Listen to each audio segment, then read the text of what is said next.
சுவையான ஒரு மட்டன் பிரியாணி செஞ்சிடலாமா? வாங்க செஞ்சிடலாம். இப்போ பார்த்தீங்கன்னா நான் ஒரு 1/2 கிலோ மட்டன் எடுத்திருக்கேங்க. நல்லா ஒரு 6-7 வாட்டி நல்லா கழுவிடலாம். நான் வந்து உப்பு மஞ்சத்தூள் எல்லாம் போட்டு கழுவி எடுத்து வச்சுருக்கேன். இப்போ பார்த்தீங்கன்னா ஒரு ஸ்பூன் நிறைய இஞ்சி பூண்டு பேஸ்ட் அரைச்சி வச்சுருக்கேங்க, அது போட்டுக்கலாம். ஒரு சின்ன ஒரு பெரிய சின்ன கப்பு ஒரு பெரிய ஸ்பூனுன்னு வச்சுக்கோங்களேன், அதில் வந்து தயிர் விட்டுருக்கேன். தயிர் விட்டு நல்லா கலக்கிக்கலாம். இப்போ பார்த்தீங்கன்னா நான் தேவையான வெங்காயம், தக்காளி, புதினா, பச்சை மிளகாய் இதெல்லாம் எடுத்து வச்சுருக்கேன். இப்போது நம்ம மட்டனை என்ன பண்ணலாம், இப்போது நம்ம கலக்கிட்டு மட்டனை ஒரு 3 விசில் விட்டு வேக வச்சு எடுத்துக்கலாம். அதுக்குள்ளேயும் நம்ம எல்லாத்தையும் ரெடி பண்ணி வச்சுக்கலாம்.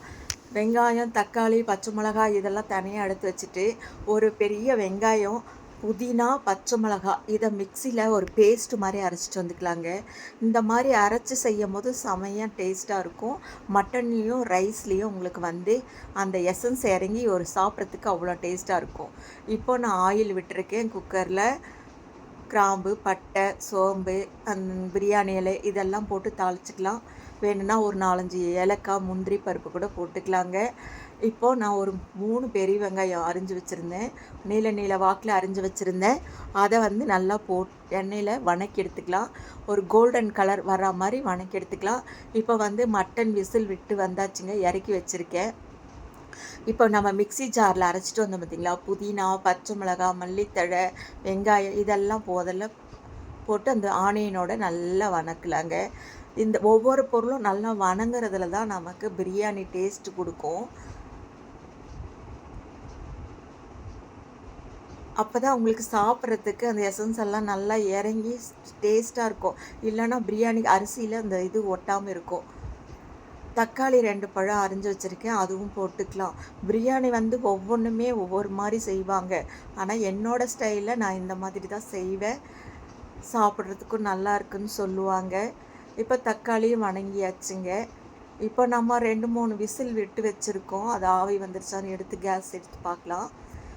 இதுக்கப்புறம் இதில் பார்த்திங்கன்னா நம்ம காரத்துக்கு தூளெல்லாம் போட்டுக்கலாம். வெறும் மிளகாத்தூள், மஞ்சத்தூள், மட்டன் மசாலா இருந்தால் போடுங்க, இல்லைனா கறி மசாலா தூள் இருந்தாலும் போட்டுக்கோங்க. இதையும் நல்லா வணக்கலாங்க. இந்த எண்ணெயிலேயே பிரிஞ்சு வர மாதிரி இந்த காரத்தூளை போட்டு வணக்கி எடுக்கணும். அதுக்கப்புறம் ஒரு சின்ன கப்பு நிறைய தயிர் விட்டுருக்கேன். நான் மட்டன்லேயும் தயிர், உப்பு, மஞ்சத்தூள் எல்லாமே போட்டிருக்கேங்க.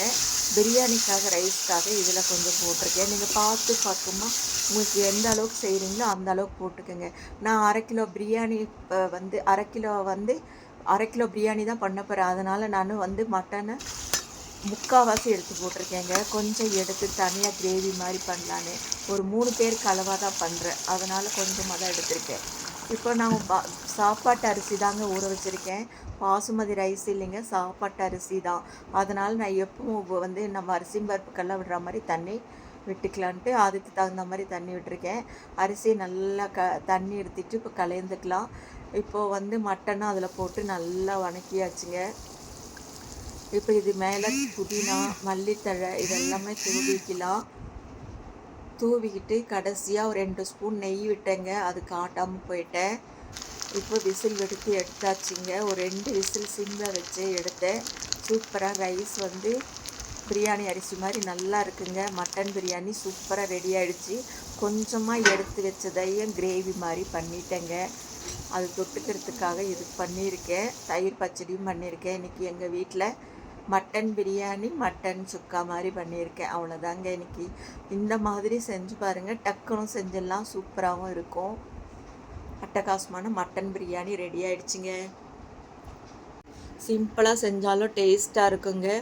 அந்த அரிசியோட பிரியாணி மட்டன் எல்லாம் இறங்கி நல்லா டேஸ்ட்டாக இருக்குங்க. இந்த மாதிரி செஞ்சு பாருங்கள், உங்களுக்கு பிடிக்கும்னு நினைக்கிறேன்.